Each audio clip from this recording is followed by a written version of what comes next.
Les Dominicains au Rwanda. Méditation du 22e mercredi du temps ordinaire. Les foules le retenaient pour l'empêcher de les quitter. Chers frères et sœurs, loué soit Jésus à jamais. En ce 22e mercredi du temps ordinaire, année liturgique A, nous voyons des personnes qui cherchent la guérison de Jésus. Jésus impose les mains à chacun d'eux et les guérit. Il prêche le message d'espérance aux hommes et le confirme en guérissant les malades.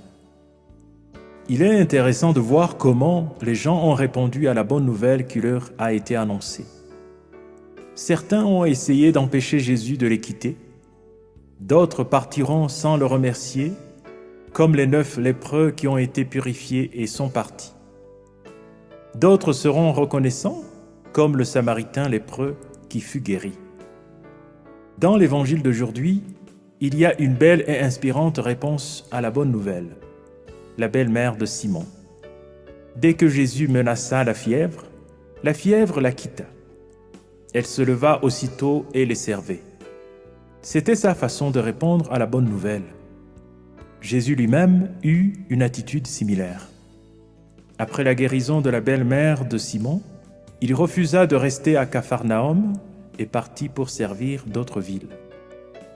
Frères et sœurs, l'attitude généreuse de la belle-mère de Simon met au défi nos propres attitudes envers la bonne nouvelle qui nous est annoncée de nombreuses façons et très souvent. Comment répondons-nous à ce que Jésus fait pour nous? Sommes-nous plus reconnaissants ou plus exigeants qu'avant? Sommes-nous de plus en plus déterminés à servir les autres? Comme l'a fait la belle-mère de Simon, nous devrions utiliser nos énergies restaurées et notre vie renouvelée pour prendre soin de Dieu et de son peuple. Chaque don est assorti d'un mandat, chaque guérison a une mission, qui est de partager ses bienfaits avec d'autres personnes. Prions avec le peuple guéri par Jésus. Seigneur Jésus, nous te remercions pour ta bonne nouvelle. Nous prions pour que l'Église poursuive avec compassion ta tâche de guérison, afin que les malades soient consolés, les opprimés libérés, les pauvres et les faibles protégés.